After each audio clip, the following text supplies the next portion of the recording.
এই মুহূর্তে ঘটনাস্থলে আছেন সহকর্মী একেএস রোকন, যোগ দিচ্ছি তার সঙ্গে। রোকন, নিহতদের পরিচয় কি জানা গেল কিনা, কারা এর সঙ্গে জড়িত, তাছাড়া নির্বাচনের এর সাথে কোনো সম্পৃক্ততা আছে কিনা জানাবেন।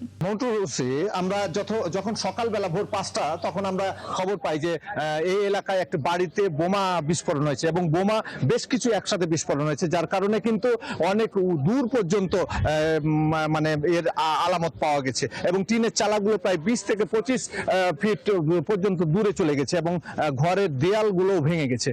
আর আপনি যেটি জানতে চাচ্ছিলেন যে নির্বাচন সংক্রান্ত কিনা, আসলে গত 2 দিন থেকে কিন্তু এই এলাকাটিতে নির্বাচনে একটা উৎকণ্ঠা বিরাজ করছিল এবং একে অপর জামাত এবং বিএনপির মধ্যে এক ধরনের এলাকায় একটা আধিপত্য নিয়ে একটা দ্বন্দ্ব চলছিল এবং গতকালকেও কিন্তু এ নিয়ে মিছিল হয়েছে এবং মিছিলের সময় উত্তপ্ত বাক্য বিনিময় হয়েছে এবং কিছুক্ষণ আগে কিন্তু চাঁপাইনবাবগঞ্জে বিএনপি মনোনীত যিনি প্রার্থী ছিলেন, বিএনপি চেয়ারপারসনের উপদেষ্টা মণ্ডলীর সদস্য জনাব হারুনুর রশিদ, তিনি আমাদের যেমনটি জানিয়েছেন মূলত এখানে এই বাড়িটি জামাতের একজন কর্মীর বাড়ি এবং এই বাড়ি থেকেই মূলত বোমাগুলো তৈরি করা হচ্ছিল এবং তাদের যে বিএনপি দলীয় যে নেতাকর্মী রয়েছে তাদেরকে প্রতিহত করার জন্য বা তাদেরকে কোণঠাসা করার জন্যই মূলত এই বোমাগুলো তৈরির কার্যক্রম চলছিল।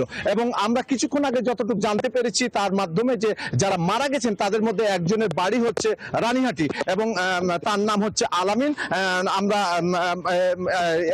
যে বিষয়টি আমরা জানতে পেরেছি যে 3 জন আহত রয়েছে তারা রাজশাহী মেডিকেল কলেজ হাসপাতালে পুলিশের হেফাজতে চিকিৎসা নিচ্ছে।